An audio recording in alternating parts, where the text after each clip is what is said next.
Chapitre 4. Devine qui vient dîner ce soir. 6 mai, 18 août 1998. Quand Ron, Charlie et George eurent disparu dans la cheminée, Molly étouffa un sanglot, et Ginny la prit dans ses bras.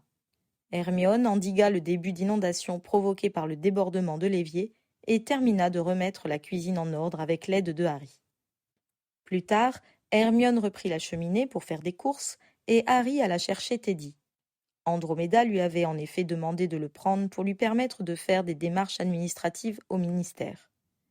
Harry pensa que cela tombait bien, car la présence d'un bébé à la maison avait toujours une bonne influence sur Molly.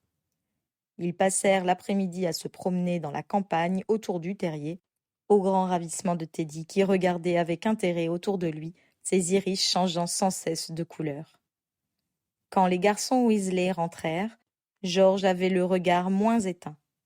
Il était loin de faire preuve de sa bonne humeur coutumière, mais il semblait suivre les conversations, au grand soulagement des autres membres de la famille. Hermione créa la surprise en annonçant qu'elle partait le surlendemain. « Mais où veux-tu aller » s'inquiéta Mrs. Weasley. « Tu es chez toi ici » Elle jeta un regard vers son plus jeune fils, comme si elle le suspectait d'être l'origine de la fuite de son ami. Mais Ron paraissait aussi étonné que les autres. « Je dois aller chercher mes parents » expliqua Hermione. « J'ai acheté des billets d'avion cet après-midi. Je ne partirai que quelques jours. Je peux vous laisser patte en rond encore un peu ? Ensuite, je vais sans doute rester avec ma famille jusqu'à la rentrée. » Ron ne parut pas ravi par ce programme, mais s'abstint de tout commentaire. Lui et sa belle eurent une longue conversation dans le jardin après le repas, dont le jeune homme revint un peu rasséréné.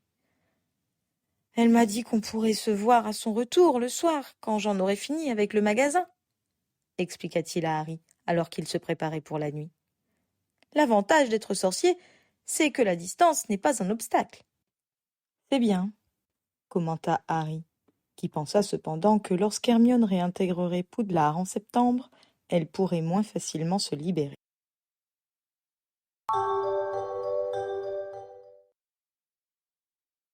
Les jours suivants, Harry et Ginny se retrouvèrent souvent livrés à eux-mêmes.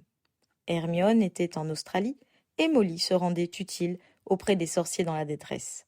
Bill avait repris ses fonctions à Gringotts, Ron, Charlie et George s'occupaient du magasin et Mr. Weasley et Percy travaillaient au ministère. Ginny avait régulièrement des crises de mélancolie, durant lesquelles Harry s'efforçait d'être tendre et attentionné. Il avait compris qu'elle avait besoin de s'occuper pour oublier ses pensées moroses, et il s'arrangea pour qu'ils aient toujours des choses à faire. Le matin, ils assuraient l'intendance du terrier, en faisant des courses après au lard, le ménage et en préparant les repas. Ils se promenaient également dans la campagne et allaient voir Ron au magasin, où celui-ci assurait l'accueil des clients. Quand il était dans un lieu public, Harry se dissimulait sous un chapeau sorcier soigneusement tiré jusqu'aux sourcils. Certains après-midi, il prenait Teddy avec eux et le ramenait le soir à sa grand-mère. Harry décida de passer officiellement son permis de transplanage. Il avait beaucoup pratiqué cet exercice l'année précédente et le réussit aisément. Ginny l'aidait à traiter son courrier. Le survivant recevait une bonne dizaine de lettres par jour. Il y avait des félicitations, auxquelles il ne répondait jamais, car il ne voulait pas créer de fan-club. Des demandes d'autographes qu'il jetait au feu, le professeur Lockhart l'en ayant durablement dégoûté, et des demandes d'interview auxquelles il répondait fermement par la négative, ses relations avec Rita Skeeter l'ayant échaudé. Au début du mois de juillet, Hermione, de retour depuis peu, vint dîner avec ses parents. Ils se déclarèrent ravis de leur année sabbatique en Australie et remercièrent Molly d'avoir pris soin de leur fille en leur absence. Mrs. Weasley déclara, un peu gênée, que c'était la moindre des choses. Ensuite, la conversation tourna autour des kangourous, des aborigènes et des lieux touristiques australiens. Le lendemain, Ginny exprima le besoin de faire des courses sur le chemin de traverse et Harry accepta de l'accompagner sous son grand chapeau. Ils se rendirent dans un premier temps à la banque pour chercher de l'argent. Harry s'y sentit mal à l'aise, craignant tout autant de retomber sur Gripsec que d'être reconnu comme le plus récent cambrioleur de l'honorable établissement. Le gobelin de l'accueil le regarda effectivement avec une suspicion marquée. Pas moins de 3 créatures montèrent avec lui dans le wagonnet le menant à son coffre. Sous haute surveillance, il remplit sa bourse et fut reconduit dans la rue. « Un jour, il faudra que tu me racontes en détail comment ça s'est passé, » fit remarquer Ginny qui l'avait attendu dehors et qui l'avait vu ressortir encadré de 2 gardes.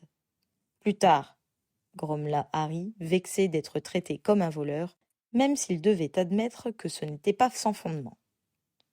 Alors qu'il passait devant la ménagerie, l'attention de la jeune fille fut attirée par un beau hibou tacheté, au regard noir intense. « Il est beau, non ?» demanda-t-elle à Harry. « Tu le veux ?» s'enquit-il. « Je pensais plutôt te l'offrir. Tu ne peux plus envoyer de lettres maintenant. »« Ce n'est pas pressé, » objecta Harry en se disant qu'aucun messager ne remplacerait jamais Edwige. Puis il songea qu'une fois de retour à Poudlard, il correspondrait sûrement avec Andromeda pour avoir des nouvelles de Teddy. « Tu as raison, » soupira-t-il, se faisant une raison. « Je vais sans doute en avoir besoin. » Une fois l'achat effectué, Ginny l'entraîna dans la rue et y fit les emplettes prévues.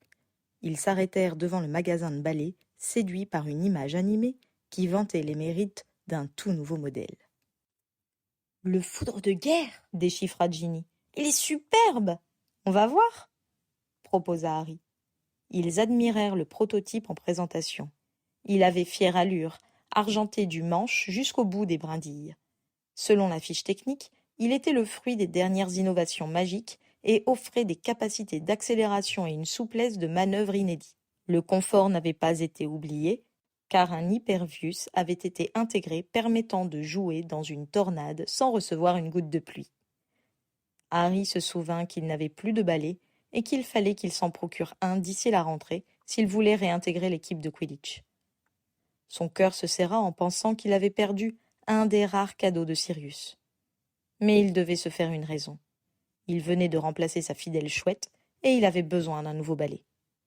Il se demanda s'il allait se laisser tenter par le foudre de guerre. Il était sans doute très cher, mais l'argent n'était pas un problème pour lui. Après avoir tergiversé un moment, il se décida pour la dernière version de l'éclair de feu. Cela avait été un des plus beaux cadeaux de son enfance et ce modèle serait toujours son préféré.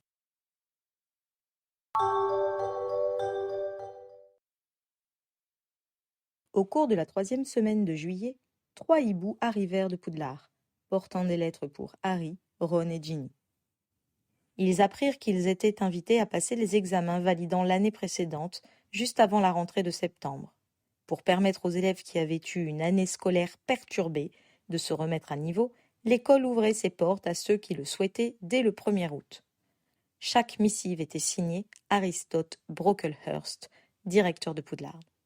« Qui c'est celui-là » demanda Harry, surpris de ne pas voir la professeure McGonagall reprendre ce poste. « Le père de Mandy » lui rappela Ginny. « Elle est de ton année à Serre-d'Aigle. C'est lui qui a tenu une école clandestine cette année. Je pense que je vais tenter de passer les examens. Je peux retourner à Poudlard dans 10 jours, maman ?»« Si tu veux, ma chérie, » accepta Molly, un peu surprise. « Mais, » commença Harry interloqué. « Harry, tu ne comprends pas.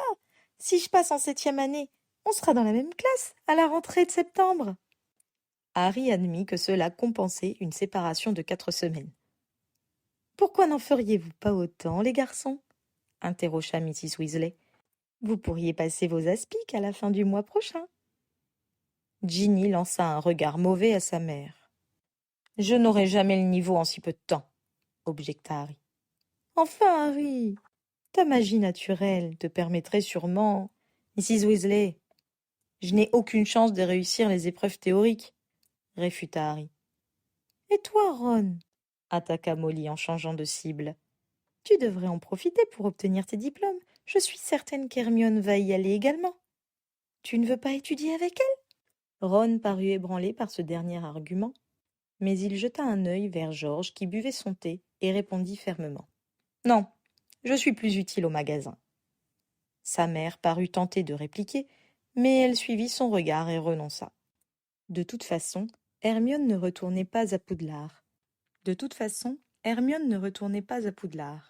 Ils apprirent par Ron qu'elle avait décidé de réviser chez elle et de se présenter aux examens en candidat libre.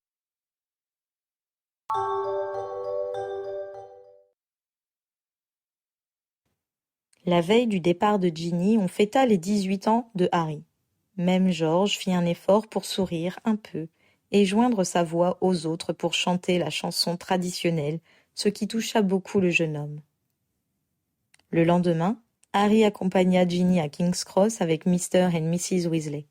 La jeune fille abusa honteusement de son émotion pour lui arracher la promesse de lui écrire 2 fois par semaine. Son départ, ajouté aux souvenirs du professeur Dumbledore qui lui revinrent à la vue de la gare, le rendit mélancolique toute la journée. Même le petit Teddy ne parvint pas à lui tirer un sourire. Il fallait bien avouer qu'à 5 mois, l'enfant n'avait pas tellement de conversation. Molly, soucieuse de le voir traîner comme une âme en peine, lui demanda s'il n'avait pas des amis à voir ou des affaires à régler avant sa propre rentrée. Harry se souvint alors d'un point qu'il avait laissé de côté. « Mrs. Weasley, qu'est devenue la dépouille de Rogue ? Je suppose qu'on l'a renvoyée sans cérémonie à sa famille, comme celle de tous les autres mange-morts retrouvés à Poudlard. » « Il n'était pas vraiment mange-mort, » protesta Harry. « Il semblait l'être, » rappela Molly. « Je ne pense pas qu'il lui restait des parents, » ajouta-t-elle. « Alors tu devrais envoyer un hibou à la professeure McGonagall pour lui demander ce qu'ils ont fait de lui. » Harry suivit ce conseil et reçut rapidement une réponse. « Cher monsieur Potter, je suis un peu surprise par votre requête et espère qu'elle n'est pas suscitée par un quelconque désir de vengeance. Nous avons tous été terriblement déçus par la trahison du professeur Rogue et choqués de constater à quel point le professeur Dumbledore s'était laissé abuser à son sujet. Cependant, Severus Rogue est mort et nous avons mieux à faire que de nous laisser ronger par les regrets et le ressentiment. Sachez cependant que, du fait de l'absence de toute parenté survivante, c'est le professeur Slughorn, son ancien directeur de maison, qui s'est occupé de son inhumation. Je vous laisse le soin de lui demander directement plus ample précision à ce sujet, si cette affaire vous tient à ce point à cœur. Dans l'attente de vous revoir le 1er septembre, je vous prie de recevoir, cher monsieur Potter, mes cordiales salutations. Minerva McGonagall, sous-directrice de Poudlard, école de sorcellerie. Ce courrier donna matière à réflexion à Harry. Il réalisa qu'il serait très difficile de faire connaître le rôle de Rogue dans sa victoire contre Voldemort.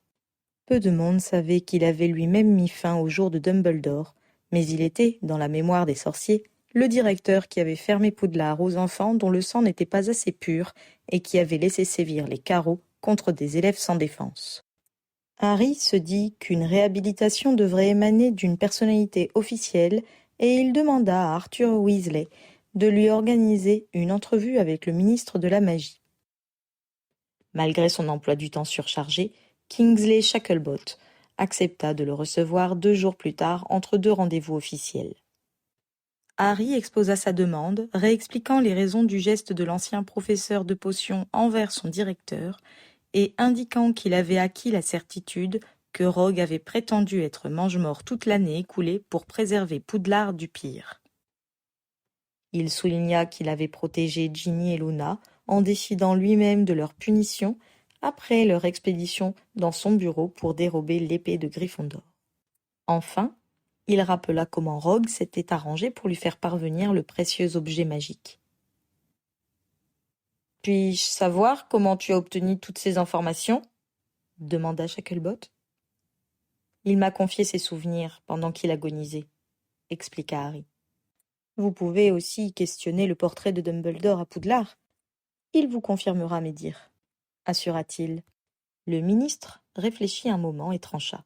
« Je te fais confiance, mais en ce moment j'ai d'autres priorités. »« Mr. Shacklebolt, » commença Harry. « Harry, je dois faire en sorte que tous les sorciers poursuivis récupèrent une baguette et retrouvent leur maison. Je dois faire établir ce qui est arrivé à ceux qui ont pris la fuite et dont on est toujours sans nouvelles. Je dois verser des pensions aux familles qui ont perdu la personne qui assurait leur subsistance. Je dois aussi faire accepter qu'Azkaban ne soit plus gardé par des détraqueurs et m'assurer de faire parquer ces créatures dans des endroits où elles ne feront plus de mal à personne. Je dois également veiller à ce que les procès se passent correctement et faire tourner le ministère avec un effectif réduit du fait des victimes de la guerre et de l'arrestation des fonctionnaires trop impliqués dans le régime précédent. Alors Rogue devra attendre un peu, du moins en ce qui me concerne. Je comprends, fit Harry, néanmoins très déçu. Par contre, continua le ministre, il y a un sujet que je voulais aborder avec toi. Que comptes-tu faire une fois tes aspics en poche? Je n'y ai pas vraiment réfléchi, avoua Harry. La professeure McGonagall m'a dit que tu prévoyais de devenir Aurore. As-tu changé d'avis? Pensez-vous que ce soit une bonne idée? Je veux dire, nous n'avons plus de mages noirs à pourchasser. Voldemort n'était pas le seul. Les autres n'ont peut-être pas son envergure ni son ambition, mais ils nous posent tout de même des problèmes. Régulièrement, des sorciers avides ou sans morale estiment que la magie noire est un bon moyen pour atteindre leur objectif et nous devons intervenir. Par ailleurs, l'égarement de certains aurores ces 2 dernières années me fait penser que nous aurions besoin d'une autorité morale dans la brigade. Quelqu'un qui leur rappelle que les ordres ne doivent pas être appliqués quand ils sont immoraux et inhumains. Tu as peut-être fait des erreurs, comme tout le monde, mais tu as toujours fait preuve d'une grande droiture. Harry se demanda ce que Shacklebot dirait s'il apprenait qu'il s'était introduit à Gringotts en utilisant l'Imperium ou si McGonagall racontait comment il avait infligé un Doloris à Amisus Carro. Je ne sais pas si ma présence chez les Aurores changera grand-chose, fit remarquer Harry, sceptique. Je pense au contraire que des personnes emblématiques placées aux bons endroits peuvent modifier bien des comportements et m'aider à endiguer la corruption qui déshonore le ministère. Vous comptez vraiment sur moi pour cela? S'étonna Harry. Si tu souhaites toujours devenir Aurore, tu bénéficieras d'une carrière rapide du fait de tes exploits, et tu auras ainsi la possibilité d'influer sur la mentalité des nouvelles recrues. De mon côté, je tâcherai de faire le ménage parmi les anciens. Je vais y réfléchir, promit Harry. Très bien, mais n'oublie pas que tu dois auparavant obtenir 5 aspics avec la mention effort exceptionnel. Pas de passe-droit, sourit Harry. Quel que soit le métier que tu choisiras, tu serviras toujours d'exemple en tant que personne connue et admirée. C'est un grand honneur, mais cela impose beaucoup de discipline. Je suppose que personne ne me laissera oublier que j'ai été le survivant, soupira Harry. Effectivement, pour toute la communauté sorcière, tu es et seras toujours le survivant, confirma Shacklebot avec un sourire compatissant.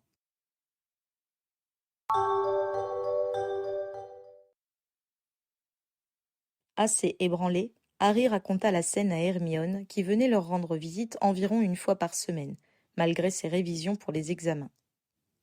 Excellent! S'exclama Hermione. Je savais qu'on pouvait faire confiance à Kingsley Shacklebot pour faire bouger les choses. Il va falloir que je lui parle de la SALE.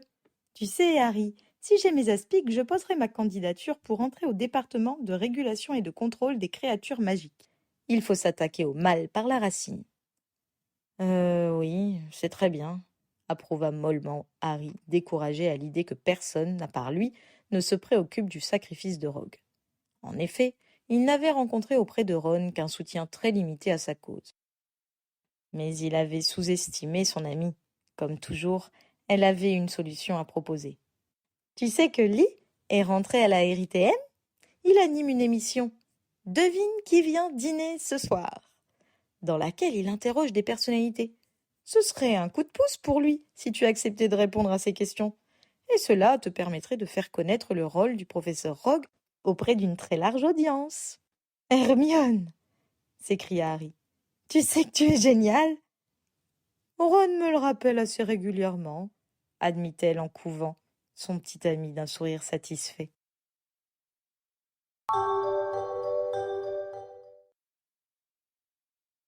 Harry contacta Lee, qui se montra ravi par cette opportunité. Il l'invita à passer au studio de la radio pour préparer l'émission avec lui. Ils convinrent des sujets qui seraient abordés.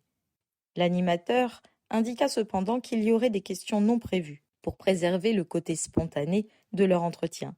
Il se réservait également le droit de vérifier par lui-même certains points avant l'émission. Harry, tu sais que c'est Rogue qui a coupé l'oreille de George, fit d'ailleurs remarquer Lee. Tu tiens vraiment à parler de lui? Il tentait de le protéger, mais il a raté sa cible dans la confusion. lui assura Harry. Tu crois que je le défendrais si je n'étais pas certain de ce que j'avance? C'est mon travail de m'en assurer, Harry. Ils décidèrent de programmer l'émission dès la semaine suivante pour qu'elle ait lieu avant le retour de Harry à Poudlard.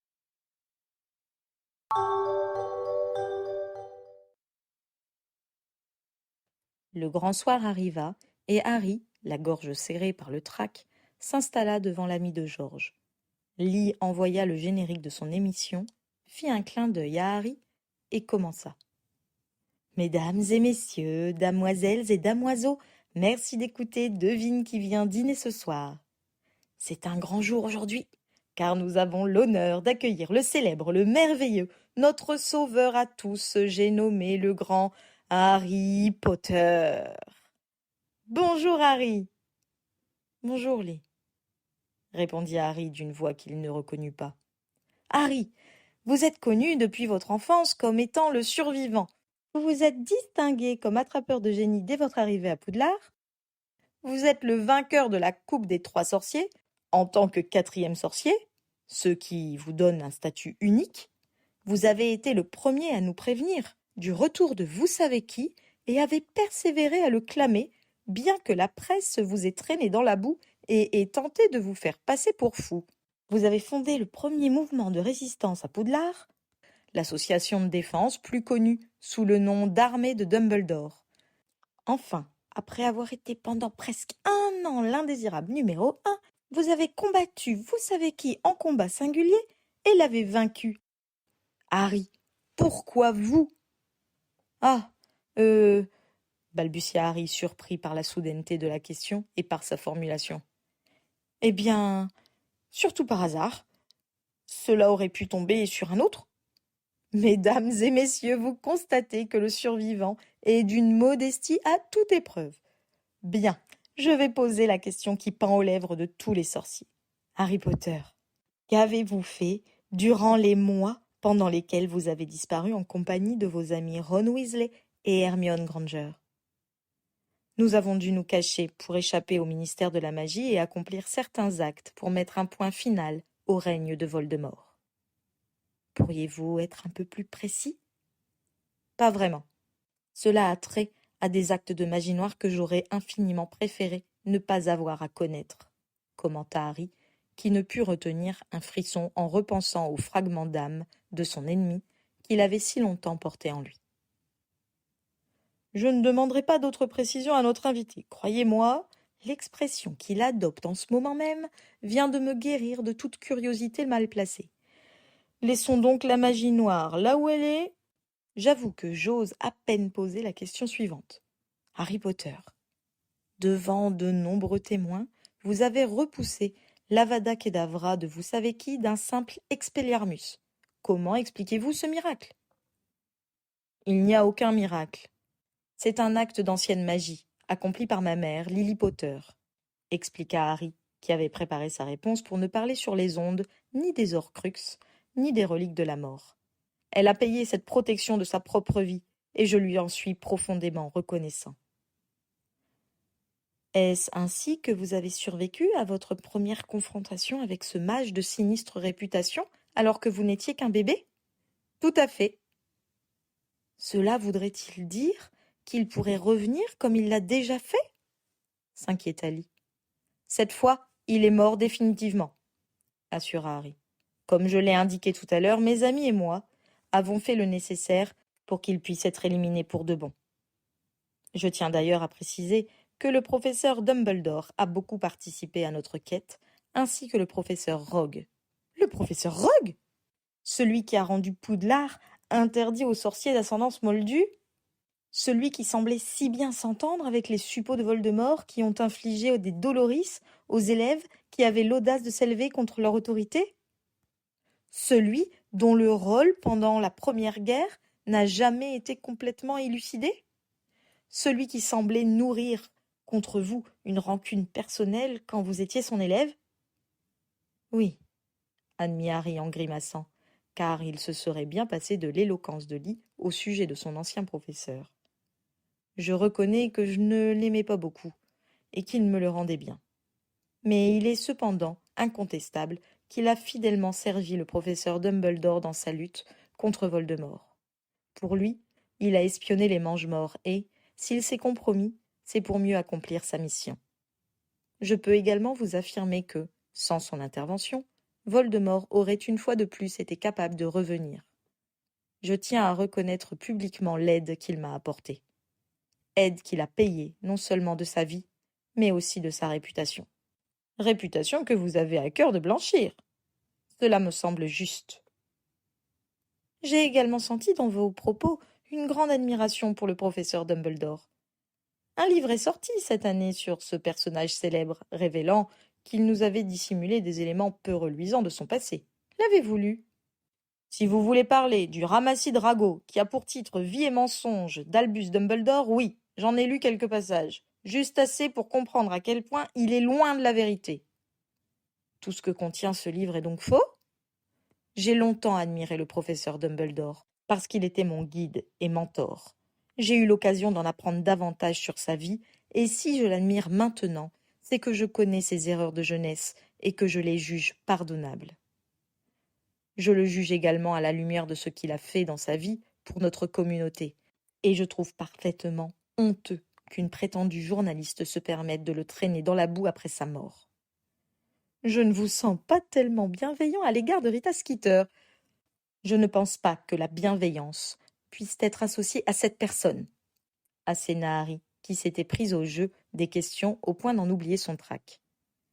Lee fit un grand clin d'œil amusé à Harry avant de continuer. Pour en revenir à votre combat avec vous savez qui, pourquoi avoir répondu à son sort impardonnable par un Expelliarmus? Parce qu'à moins d'être très en colère, j'évite de jeter des sorts offensifs. Vu les conséquences d'un simple sort de désarmement de votre part, je crois que je vais éviter de vous mettre en colère, commenta Lee avec un grand sourire. Puis-je vous demander ce que vous avez fait de la baguette que vous lui avez prise? Je l'ai détruite, mentit Harry avec aplomb. Ceux qui ont assisté à ce duel ont cru comprendre que c'était une baguette spéciale ayant appartenu à Albus Dumbledore et à Gellert Grindelwald. Raison de plus pour la faire disparaître, non?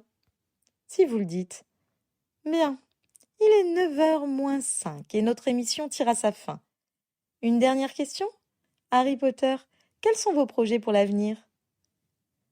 Retourner le mois prochain à Poudlard pour effectuer ma 7e année et obtenir mes aspics. Et ensuite, si mes notes me le permettent, je vais poser ma candidature pour devenir Aurore.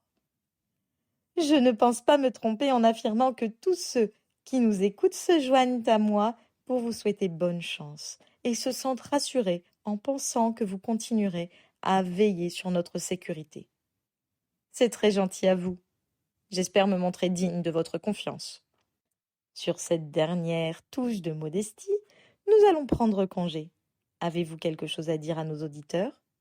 Oui, je voudrais remercier tous les sorciers qui ont continué à se battre en mon nom et qui n'ont pas cru que j'avais pu fuir en les laissant tomber. Merci pour les mots que vous m'avez laissés à Godric Solo. J'ai été très touchée par cette marque de confiance. C'était tout naturel, Harry. Très chers auditeurs, ne manquez pas votre prochain rendez-vous avec Devine qui vient dîner ce soir. Notre invité sera Aristote Brocklehurst, le nouveau directeur de Poudlard. Je vous souhaite à tous une excellente fin de soirée. D'un coup de baguette, Lee lança le générique de fin et se leva pour laisser la place à l'animateur suivant. « Tu as été parfait, Harry !» le félicita-t-il. « C'était du tonnerre ! Crois-moi, nous allons faire la une de tous les journaux demain. Grâce à toi, mon émission va devenir célèbre. »« J'en suis heureux pour toi, » sourit Harry. « Ce n'est que justice après l'émission formidable que tu as faite l'année dernière. » Le problème des émissions clandestines, c'est qu'elles ont une audience limitée. Là, c'est la gloire assurée. Par contre, si je peux me permettre une petite remarque, tu as eu tort d'attaquer ainsi Rita Skeeter. Elle te le fera payer. Elle ne me fait pas peur, gronda Harry. Sincèrement, Harry, tu as encore peur de quelqu'un? De Molly et Ginny Weasley, admit-il, après avoir réfléchi quelques secondes. Je constate que ton instinct de préservation a survécu à toutes tes aventures, s'exclama Lee.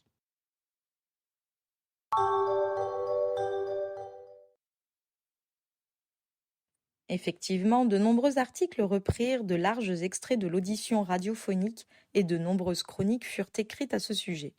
À la grande satisfaction de Harry, ses propos sur Rogue furent largement repris et commentés. Cependant, tous ne le croyaient pas, loin de là. Au moins, cela a le mérite de poser le débat, fit remarquer Hermione. On a rappelé que le professeur Dumbledore l'a toujours soutenu et qu'il a affirmé au procès de la Première Guerre que Rogue avait espionné pour lui. Oui, mais j'ai l'impression qu'on me fait encore passer pour quelqu'un qui dit n'importe quoi. Pas forcément. Tiens ici. Que dire de cette surprenante affirmation? Tout laisse à penser qu'elle est inventée de toutes pièces. Mais ce ne serait pas la première fois que le survivant nous annonce l'impossible. Tu vois, j'annonce l'impossible, releva Harry, outré. En disant que ce n'est pas la première fois, le journaliste laisse entendre que c'est vrai, comme les fois précédentes. Évidemment, au second degré. Harry, je sais que tu es déçu de n'avoir pas convaincu tout le monde, mais c'était improbable d'y arriver du premier coup. C'est déjà bien d'avoir lancé l'idée. Harry secoua la tête. Il détestait ces raisonnements tordus. Il était fait pour l'action, pas pour les campagnes de communication. Hermione jeta un œil sur Ron, qui jouait aux échecs avec son père, puis à Molly et George, qui écoutaient la radio à l'autre bout de la pièce. Elle fit signe à Harry et l'invita silencieusement à la suivre dans le jardin. « Pourquoi tous ces mystères ?» demanda-t-il une fois la porte refermée derrière eux.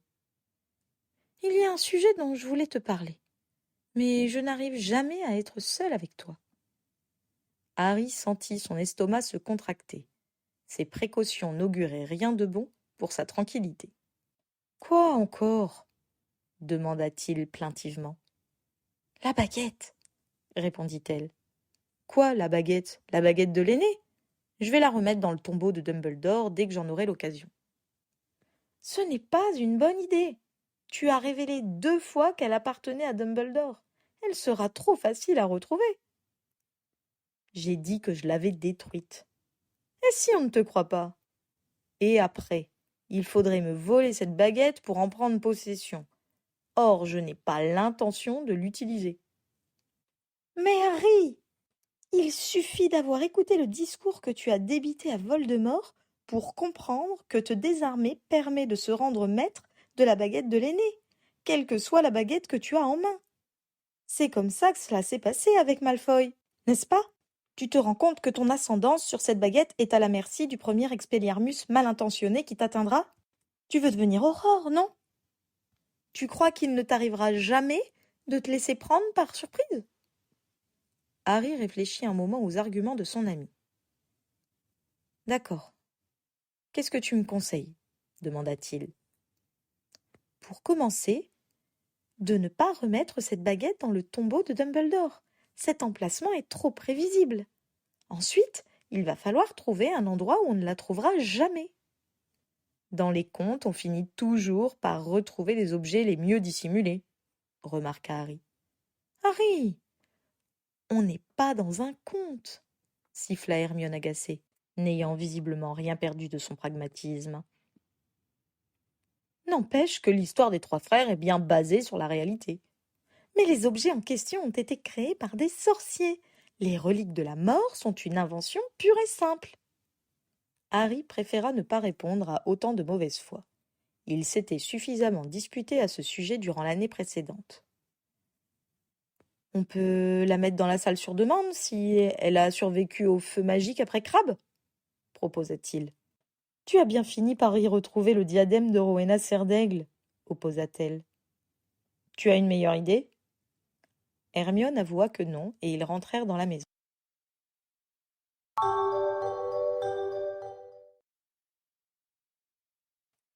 Note de fin de chapitre. Chat avec J.K. Rowling, 30 juillet 2007. Hermione a retrouvé ses parents et leur a rendu leur mémoire. Elle les a immédiatement ramenés à la maison. Kingsley voulait que Harry soit à la tête de son département des aurores. Harry a accepté, juste parce que Voldemort avait disparu. Cela ne voulait pas dire qu'il n'y aurait plus d'autres mages noirs dans les années suivantes. Non, les détracteurs ne reviendront certainement pas à Azkaban. Kingsley s'assurera du contraire. L'utilisation des détraqueurs était un symbole de la corruption du ministère, comme le répétait Dumbledore. Harry se serait assuré que l'héroïsme de Rogue soit rendu public. Interview Today's Show de Meredith Vieira, 24 juillet 2007. Qui va diriger Poudlard? Ce sera quelqu'un de nouveau. McGonagall se fait vieille, donc quelqu'un de complètement nouveau.